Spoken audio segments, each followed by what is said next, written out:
오늘 하나님의 말씀 함께 읽겠습니다. 마가복음 3장 7절부터 19절까지 말씀입니다. 마가복음 3장 7절부터 19절까지의 말씀을 우리 교독하고요. 마지막 19절은 함께 읽겠습니다. 예수께서 제자들과 함께 바다로 물러가시니 갈릴리에서 큰 무리가 따르며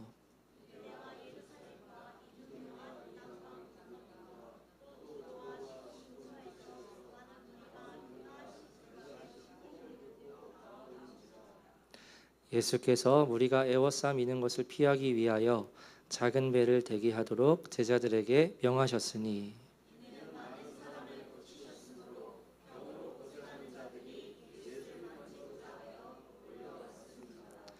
더러운 귀신들도 어느 때든지 예수를 보면 그 앞에 엎드려 부르짖어 이르되 당신은 하나님의 아들이니이다 하니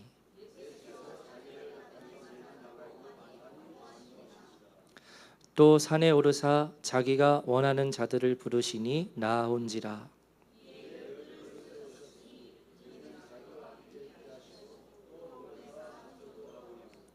귀신을 내쫓는 권능도 가지게 하려 하심이로라.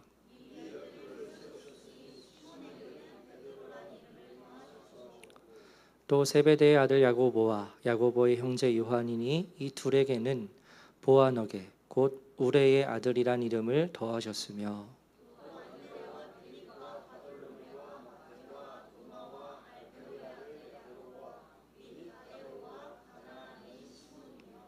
또 가룟 유다니 이는 예수를 판 자더라. 아멘. 네, 계속해서 마가복음 강해의 말씀을 나누고 있습니다. 마가복음 강해를 하면서 계속 말씀을 드리지만 우리의 구원자 되시고 또 우리의 주 되시는 예수님에 대해서 우리가 알고 있는 부분들을 우선은 없는 것처럼 하고 제해버리고 마치 예수님이란 분을 이 마가복음 복음서 말씀을 통해서 처음 듣는 것처럼 처음 배우는 것처럼 말씀을 들으시면 좋겠다 하고 이렇게 말씀을 나누고 있는데요. 이제까지 나눈 3장까지인데요. 이제까지 나눈 마가복음의 말씀을 참고하면 이 예수라는 분에 대해서 네 가지 특징으로 정리해 볼 수 있습니다. 먼저 첫 번째는 이 예수는 하나님 나라의 복음을 전하기를 원하신다는 것입니다. 그래서 이 예수께서 첫 등장을 하시고 하셨던 말씀이 나오겠지만 하나님의 나라가 가까이 왔으니 회개하고 복음을 믿으라 하고 선포를 하시죠. 하나님 나라의 복음을 전하는 것이 이 예수라는 사람에게 있어서 가장 중요한 목적이었다는 겁니다. 두 번째로 이 예수라는 존재는 특별한 능력을 가지고 있어서 귀신을 쫓아내고 온갖 질병을 고쳤다는 겁니다. 사람이 어떻게 귀신을 쫓아내고 어떻게 그 불치병을 고칠 수가 있나요? 당시 이스라엘 사람들이 전설로만 내려오는 구약 성경에 기록된 그 선지자들이 일으켰던 기적, 엘리야나 엘리사가 질병을 고치고 또 나아만의 문둥병도 고치고 그와 같은 구약 성경 시대에서나 일어났던 일들이 놀랍게도 이 예수라는 사람을 통해서 일어나는 겁니다. 귀신이 말씀으로만 쫓겨나가요. 사진으로 이따 또 말씀드리겠지만 문둥병자의 손에 몸을 대시니까 그 문둥병이 깨끗이 나음을 받습니다. 이것은 절대 자연적으로 일어날 수 있는 일이 아니죠. 초자연적인 기적이에요. 그래서 이와 같은 기적을 일으키는 이 예수라는 존재에 대해서 사람들이 점점 주목하기 시작하는 겁니다. 말도 안 되는 일이 일어나고 있다. 소문이 점점 퍼지게 되고 점점 더 많은 사람들이 이 예수를 찾아오게 되죠. 세 번째로 이 예수라는 분은 매우 큰 사랑과 긍휼의 마음을 가진 자였다는 것입니다. 모두가 정죄하고 기피하는 나병 환자가 자신에게 찾아왔을 때, 이때 이제 이 사진을 띄워주시면 됩니다. 나병 환자. 네, 나병 환자가 찾아왔을 때 그때 보였던 이분의 반응과 그리고 지붕을 훼손하면서까지 침상에 누워있는 이 중풍병자가 내려오는 데에 그때 보이셨던 예수님의 모습, 사랑의 인사를 건네시죠. 작은 자야, 애정이 듬뿍 담아서 작은 자야, 너의 죄사함을 받았느니라 하고 말씀을 하시는 모습을 보게 될 때 이 예수는 사람을 향한 사랑을 지닌 분이라는 것을 알 수 있습니다. 그리고 그 예수님의 사랑에는 제한이 없었어요. 모든 사람들이 손가락질하는 세리들, 죄인들과 함께 밥을 먹으면서 그들과 함께 친한 친구로 여김을 받는 것을 마다하지 않으셨습니다. 마지막 네 번째로 이 예수라는 분이 가지고 있는 특징은요, 하나님의 뜻이라면 결코 타협하지 않고 선포하고 행하고 그대로 가르쳤습니다. 지난주 주일 말씀에서 나누었는데요, 안식일이었어요. 제자들이 이삭을 따는 행위를 했습니다. 그것을 보고 바리새인들이 어떻게 당신의 제자가 안식일에 하지 말아야 할 이삭을 따는 일을 행합니까? 하고 아주 매섭게 비난을 하죠. 그러면 그때 이 예수라는 분의 입장에서 문제를 크게 만들 필요가 없는 거예요. 그래서 그 바리새인들은 메이저입니다, 그 당시에. 그래서 그들과 관계를 좋게 맺으려면 제자들에게, 얘들아, 그럼 잠깐 이삭 따는 일을 멈추자, 그냥 그렇게 말하면 되는 겁니다. 그럼 아무런 문제 없이 넘어갈 수 있어요.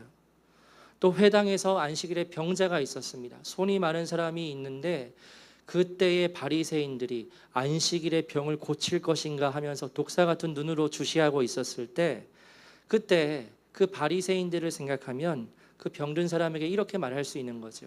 오늘은 안식일이니까 내일 다시 와. 그러면 내가 내일 오면 1순위로 고쳐줄게. 반드시 내가 병을 고쳐줄게 하고 얼마든지 말할 수 있는 겁니다. 그러나 이 예수께서는 그렇게 하지 않으셨지요. 사람과의 관계를 좋게 하고 또 문제를 크게 만들기 싫어서 결코 하나님의 뜻을 타협하지 않았습니다. 그래서 안식일은 사람을 위하여 있는 것이다 라고 선포를 했고, 안식일에 병을 고치고 안식일에 선을 행하는 것이 하나님의 뜻이라고 선포했습니다. 그 결과 이제 수많은 바리새인들이 이제는 이 예수라는 존재를 적으로 규정을 하지요. 그 일이 마치고 나서 이 예수를 어떻게 죽일지 헤롯 왕과 의논을 했다고 기록하고 있습니다. 그러나 이 예수는 결코 그와 같은 결과에 대해서 염려하지 않고 오직 하나님의 뜻을 가르치고 전했다는 사실을 우리가 알 수 있어요. 네 가지 특징을 제가 말씀을 드렸습니다. 예수라는 존재의 특징은 하나님 나라의 복음을 전하는 것을 가장 중요하게 여겼고, 또한 놀랍게도 귀신을 쫓아내며 병을 고치는 특별한 능력을 가지고 있었고, 누구보다 사람들을 사랑하는 사랑과 긍휼의 마음을 가지고 있었으며, 마지막으로 하나님의 뜻이라면 어떤 불이익의 결과가 이루어진다 하더라도 결코 타협하지 않는 분이라는 사실을 우리가 이제까지 나눈 말씀을 통해서도 알 수 있는 거예요. 제가 왜 이렇게 정리를 하고 있는 것일까요? 이와 같은 예수님의 모습을 우리가 닮아가야 하기 때문입니다. 복음을 전하고 우리가 성령님의 능력으로 또 행하며 사랑을 실천하고 하나님의 뜻을 타협하지 않고 고수하여 나아가는 그와 같은 모습이 우리에게서 나타나야 하기 때문이에요. 오늘 본문의 말씀을 나누겠습니다. 오늘 본문의 말씀을 보면 두 가지 이야기가 나오는데요. 먼저 7절부터 12절까지 말씀입니다. 7절에 예수께서 제자들과 함께 바다로 가시는데 갈릴리에서 큰 무리가 따랐다고 기록하고 있습니다. 여기에 사용된 큰 무리라는 이 단어는요, 앞서 나온 무리들에 비해서 비교할 수 없이 훨씬 사이즈가 커진 단어를 의미하는 그러한 단어입니다. 그러니까 시간이 지날수록 점점 더 예수님을 향해 찾아오는 무리의 사이즈가 커지고 또 커지는 겁니다. 그러니까 시간이 지날수록 예수님을 따르는 사람들이 점점 많아지고 있다는 사실을 저 한 단어를 통해서 알 수 있어요. 그리고 이어지는 8절의 말씀을 보면 그 큰 많은 무리들이 모두 어디에서부터 왔는지를 말하고 있습니다.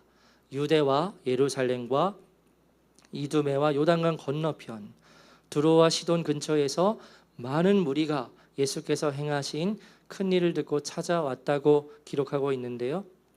여러분, 이 8절 말씀에 중요한 메시지가 숨어 있습니다. 그것은 이러한데요. 앞에 나오는 유대와 예루살렘은 유대인들이 거하는 지역이지만 이두메부터 두로와 시돈까지는 이방인들이 거하는 장소였습니다. 그러니까 당시 유대인들뿐만 아니라 이방인들도 소문을 듣고 예수님을 찾아왔고 그 이방인들도 이 예수라는 분께서 맞아주셨다는 사실을 우리가 알 수 있죠. 여러분, 우리가 마가복음 3장까지 다루고 있는데요. 이제까지 예수님께서 만나신 사람들, 대하신 사람들의 공통점이 있다면 다 이스라엘 사람들이라는 겁니다. 나병 환자, 중풍병자, 그리고 손가락질 받는 세리들, 죄인들, 이 모든 사람들로부터 무시를 받았던 사람들은 공통점이 있었어요. 어떤 공통점입니까? 모두 다 이스라엘 사람들이었다는 겁니다. 그런데 방금 언급한 중풍병자, 나병 환자, 그리고 세리들, 죄인들보다 더 하찮고 더 무시당하는 존재가 있었는데 그들이 누구죠? 바로 이방인들이었습니다. 배경을 어느 정도 아시겠지만 당시의 유대인들은 그 이방인들을 사람으로 생각지 않았어요. 짐승과도 같이 여겼습니다. 더러운 개라고 지칭을 했습니다. 그런데 그 하찮은 이방인들이 멀리서 예수님의 소문을 듣고 찾아온 거죠. 그런데 그들을 예수님께서 내치지 않으시는 겁니다. 이방인들이 가지고 있는 여러 가지 문제, 귀신 들린 것, 그리고 질병을 가지고 있는 것 모두 예수님께서 해결해 주시고 고쳐 주시는 거죠. 이와 같은 말씀을 통해서 여러분, 우리는 중요한 진리를 다시 한번 생각할 수 있는데요. 그것은 하나님의 나라는 이 하찮게 여김을 받는 모든 이방인들에게도 열려 있는 나라라는 것입니다. 여러분, 이것은 우리는 별 그렇게 크게 와닿지 않지만 그 당시에는 굉장히 혁명적인 사고였습니다.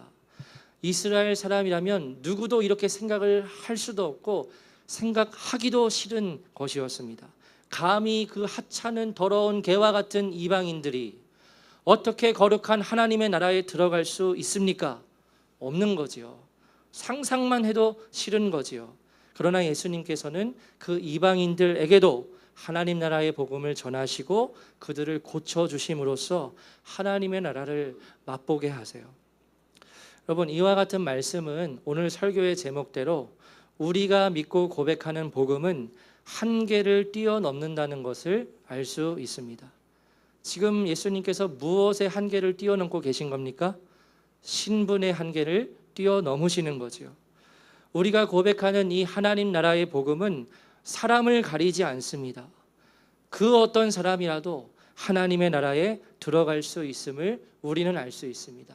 이제까지 내가 얼마나 하찮게 살아왔고 얼마나 타락한 삶을 살아왔든 갈망하는 마음을 가지고 이방인들과 같이 예수님을 찾아가고 또 예수님 앞에 나아갈 때 주님께서는 맞아주시고 문제를 해결해 주시고 고쳐주시는 은혜를 베풀어 주신다는 거죠. 그런데 문제는 사람들이 갈망하는 마음을 갖지 않는다는 거예요.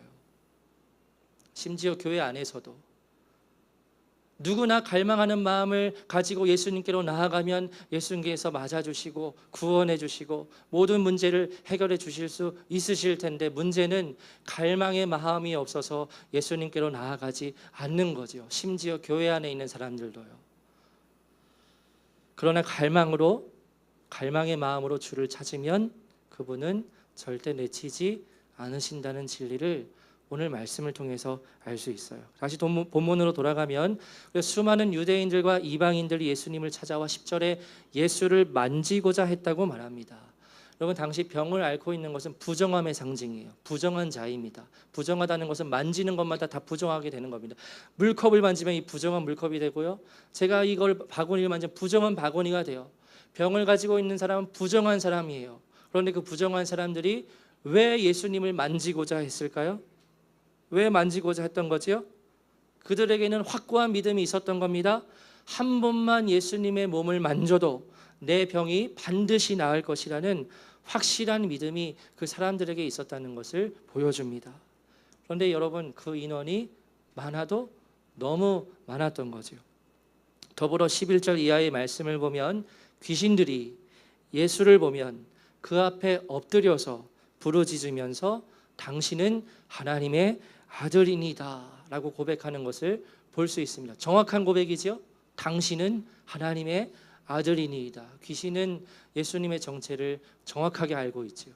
그래서 그 예수님의 정체에 대해서 귀신들이 벌벌 떨면서 엎드려서 그 예수님에 대해서 고백하고 그렇게 부르짖을 때, 그런데 그 사람 귀신들을 향해 예수님께서 보이셨던 반응이 뭔가 좀 이상한 거예요.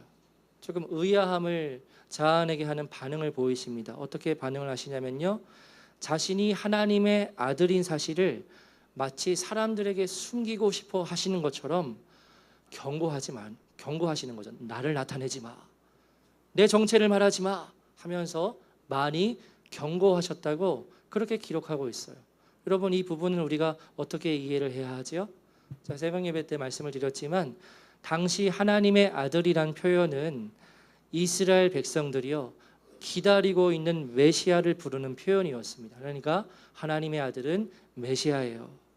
그리고 당시 이스라엘 백성들에게 있어서 메시아는 지금 로마의 지배를 받고 있잖아요. 그래서 이 로마의 통치에서 우리를 구원해내고 우리나라 이스라엘을 그 어떤 세계의 나라들보다 뛰어나게 할 존재가 바로 백성들이 기다리고 있는 메시아였습니다. 그런데 여러분, 메시아는 표현해 보자면 그런 하찮은 일을 하기 위해 오시는 분이 아니죠. 단순히 메시아가 이스라엘을 로마의 압제에서 통치에서 해방하고 이스라엘을 부흥하게 하는 일을 행하는 존재가 메시아가 아니라, 메시아는 이 세상의 모든 사람들을 죄로부터 구원할 자이지요.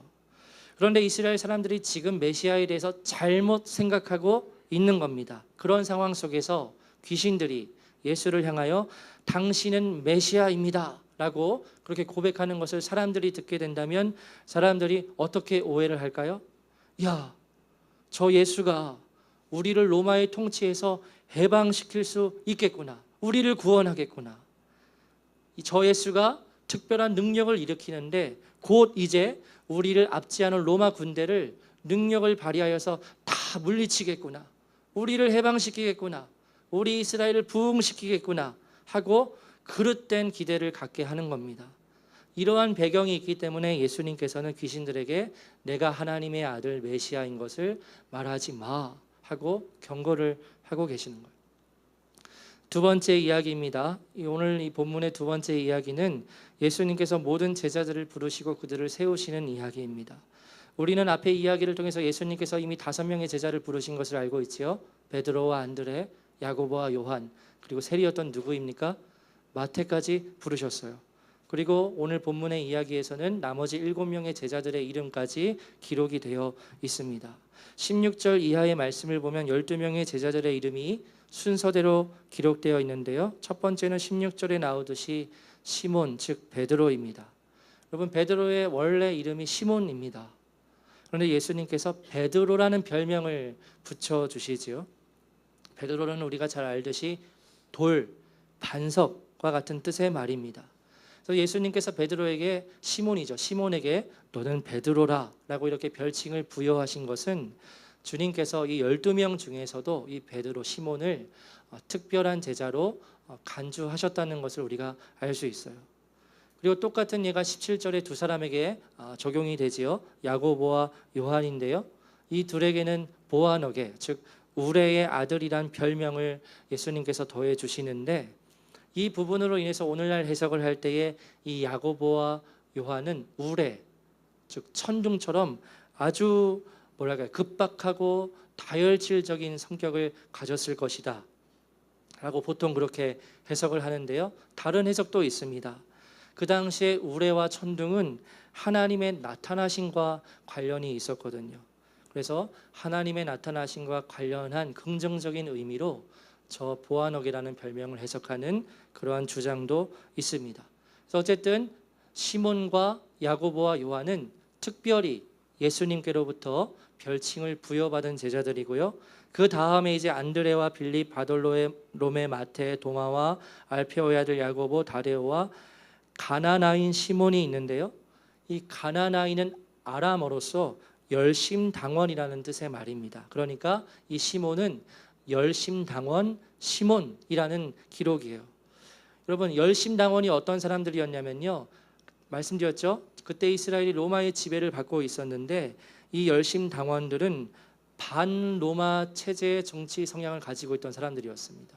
그러니까 이 로마에 대해서 물리적으로 투쟁을 하고 또 테러도 하고 또 폭력을 가하는 그러한 과격한 성향의 사람들이 바로 열심당원이었어요. 그러니까 로마라면 아주 잡아 죽일 듯이 일을 가는 그러한 사람들이 열심당원인 겁니다. 그런데 여러분, 이 12명의 제자 중에 이처럼 로마에 대해서 반대하는 정치적인 성향을 가진 열심당원 시몬이 있었는데요. 반대로 친로마적인 성향을 가진 제자도 있었어요. 누구일까요? 누구일까요? 바로 세리였던 마테이지요. 왜 그럴까요? 세리는 로마에 속한 사람들이었죠.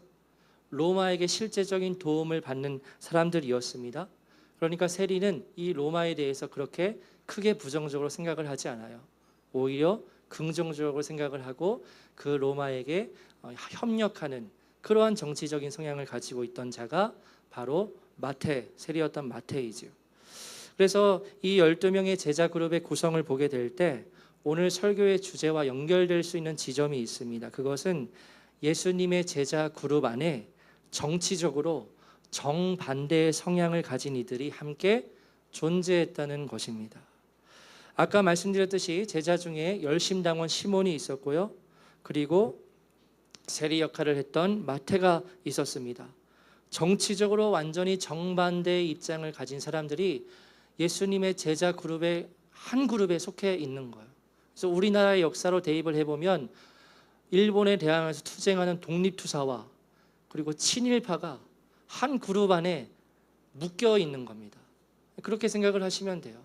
그래서 이와 같은 특징을 볼 때 제가 말씀드렸기를 복음은 아까의 예처럼 한계를 뛰어넘는 성격을 지녔다는 것을 다시 한번 우리가 확인할 수 있다는 거죠. 그럼 무엇의 한계를 뛰어넘는 것일까요? 내가 가지고 있는 여러 세상의 관점에 대한 한계를 뛰어넘는 겁니다. 여러분, 정치 이야기는 어디에서도 하면 안 된다라는 그러한 속설이 있지요. 10중 8구도 아니고요. 열이면 열, 정치 이야기하면 나누어집니다. 분쟁을 일으킵니다. 그런데 정반대의 정치적 입장을 가지고 있는 이가 예수님을 따르는 한 공동체에 존재했다는 것은요, 복음 안에서 하나를 이룰 수 있다는 것을 보여주는 거예요. 여러분, 이처럼 복음은 인간이 가진 여러 한계를 뛰어넘게 만듭니다. 신분의 한계를 뛰어넘고요, 내가 가지고 있는 고유의 입장을 뛰어넘게 합니다. 복음 안에서, 예수 그리스도 안에서 얼마든지 하나 될 수 있고 연합할 수 있다는 진리가 어디에 이루어져야 할까요? 오늘날 교회 공동체 가운데 이루어져야 하죠. 왜냐하면 이 하나님의 나라는 구원받은 사람들의 공동체 가운데 직접적으로 이루어지기 때문입니다. 우리가 더 가스펠이라는 이름을 가지고 교회 공동체를 이루고 있는데 이 교회의 본질이 무엇입니까? 계속 말씀드리지만 구원받은 하나님의 백성들이 모인 공동체가 교회이지요. 그러면 이 하나님의 나라의 가치가 어디에 직접적으로 이루어져야 합니까? 먼저 교회 가운데 이루어져야 하는 거죠.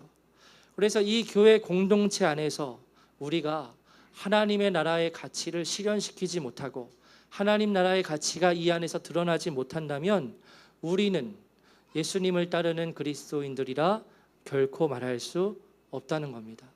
이번 주에 한 감동적인 글을 보았습니다. 복음이 우리나라에 처음 들어왔을 때요, 기독교라고 표현하겠습니다. 기독교가 우리나라에 처음 들어왔을 때 그때 외국의 선교사님들을 통하여서 복음이 한국에 전해지게 되었지요. 근데 그 많은 선교사님들 중에 사무엘 무어라는 이름을 가진 선교사님이 있으셨습니다. 한국 이름으로는 모삼열이라는 선교사님인데요. 이 무호 선교사가 조선 땅에 와서 전도를 하는데 당시 누구에게 이후에 전도를 하냐면 백정들에게 전도를 했다고 기록이 되어 있어요. 잘 아시지만 백정은 여러분 조선시대에서 사람 취급을 받지 못하는 최하위 계층이지요. 오늘 본문의 누구와도 같은 사람들입니까? 이방인들과도 같은 사람들이에요. 그래서 그 백정으로 살아가는 사람들, 그 신분도 대물림 되어서 태어난 자녀도 백정으로 살아가면서 사람 대접을 받지 못하는 그러한 많은 사람들의 말을 이 선교사님이 들으면서 함께 울어주고 또 위로의 말도 전하는 거죠. 그래서 그 결과 많은 백정들이 이 선교사님을 따라서 교회에 나오게 되었다는 겁니다. 그런데 문제는 이미 이 선교사님이 양반들에게도 전도를 해서 이미 교회에는 많은 양반들이 복음을 전해 듣고 성경을 읽으면서 또 회개도 하고 열심히 함께 예배를 드리고 있던 상황이었습니다. 그런데 백정들이 교회에 나오기 시작하니까 이 양반들이 거부하기 시작하는 거죠. 그래서 어느 날 이 양반들이 무리를 지어서 함께 드리는 예배를 거부하고 이 무호 선교사님을 떠납니다. 우리들은 결코 백정들과는 섞일 수가 없다는 이유에서였습니다. 그런데 시간이 흐르고 어느 날 양반들이 무호 선교사님을 찾아와서 이렇게 말했다는 거죠. 우리가 잘못했습니다. 우리가 다시 예배에 참석하겠습니다. 그러나 조건이 있습니다. 양반들은 상석에 앉고 백정들은 뒤에 따로 앉게 해 주십시오. 그 말을 듣고 선교사님은 그 요청을 거절합니다. 그래서 결국 이 양반들은 무호 선교사님과 완전히 결별을 해서 따로 이제 예배처를 만들어서 이제 예배를 드리는 거예요. 그런데 그 후에 정말 놀라운 일이 일어났다는 겁니다. 양반들이 자체적으로 모여서 성경을 공부하는데 이 말씀을 통해서 깨닫게 되는 거지요. 하나님 나라의 복음에는 신분의 차이가 없고 남녀의 차이가 없고 주인과 종의 차이가 없다는 것을 깨닫게 된 겁니다. 상농과 노비와 백정들도 모두 다 하나님의 형상을 입은 귀한 존재라는 것을 깨닫고 다시 양반들이 무호 선교사님을 찾아옵니다. 선교사님, 우리도 함께 예배 드리겠습니다. 그래서 그때부터 양반과 백정이 한 교회에 모였어요. 그리고 함께 모여서 예배를 드리는 이 일은 그 조선 시대 가운데 엄청나게 충격적인 일이 되었습니다. 조선에서 절대 일어날 수 없는 일이 교회에서 일어난 거예요. 그리고 이 교회는 나중에 서울에 있는 승동교회의 시초가 됩니다. 그리고 그 교회에서 백정이 장로가 됩니다. 그래서 이 백정 출신의 사람이 장로님이 되어서 양반 출신의 성도님들과 집사님들을 신앙적으로 이끌고 가르치는 역할을 감당해요. 첫 번째로 백정으로서 장로님이 되신 분이 박성출이라는 분인데 이분이 나중에 계명을 하고 최초로 그 의학 병원이죠. 제중원에서 의학 공부를 하고 우리나라 최초의 의사가 됩니다.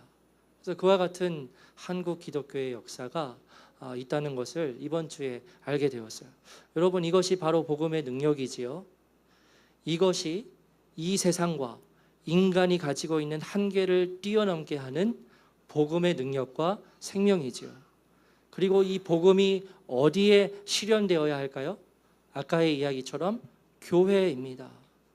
교회에서 이 복음의 생명이 나타날 수 있어야 합니다. 그래서 여러분, 어떻게 보면 교회는 두 가지 사명을 가지고 있습니다. 두 가지 사명이에요. 첫 번째는 반드시 지켜야 할 진리를 지켜내야 합니다. 오직 예수님으로 인해 받게 되는 구원의 진리를 지켜야 하지요. 그래서 참된 그리스도의 교회는 다원주의와는 절대 타협할 수 없습니다. 동성애를 인정하는 잘못된 가르침에 교회는 동조할 수 없습니다. 그래서 교회는 이와 같은 잘못되고 그릇된 가치들에 대항하여서 복음의 진리를 끝까지 지켜나가는 사명을 감당해야 하고요. 두 번째로, 그와 더불어 교회는 모든 한계를 뛰어넘을 수 있어야 합니다. 오늘 본문의 이야기를 통해 알 수 있듯이 신분의 한계를 뛰어넘고 정치적인 입장의 한계를 뛰어넘었던 것처럼 복음은 인간이 가진 모든 한계를 뛰어넘게 합니다. 유대인과 이방인이 복음 안에서 하나를 이루고 백정과 양반이 함께 하나님께 예배를 드리고 신분이 낮은 이가 지도자가 되어서 많은 사람들을 이끄는 것은, 그와 같은 놀라운 일들은 오직 복음 안에서 일어날 수 있다는 것을 우리가 알고, 그와 같은 복음의 진리가 우리가 속한 교회 공동체 가운데 이루어지도록 기도하고 우리가 그 사명을 이루어 나가야 합니다. 세상이 규정하고 있는 그 한계를 교회는 뛰어넘을 수 있어야 한다는 거죠. 그래서 여러분, 교회는 예수 그리스도의 터 위에 굳게 서서 절대 흔들리지 말아야 하고요. 한편으로는 모든 사람들이 이 터를 밟을 수 있는 유연함을 가져야 합니다. 교회 안에서 우리는 모두 그리스도의 복음을 지켜나가야 하고, 그와 동시에 그 어떤 이의 입장이라 하더라도 하나 될 수 있는 하나됨을 이해하면서 추구해야 합니다.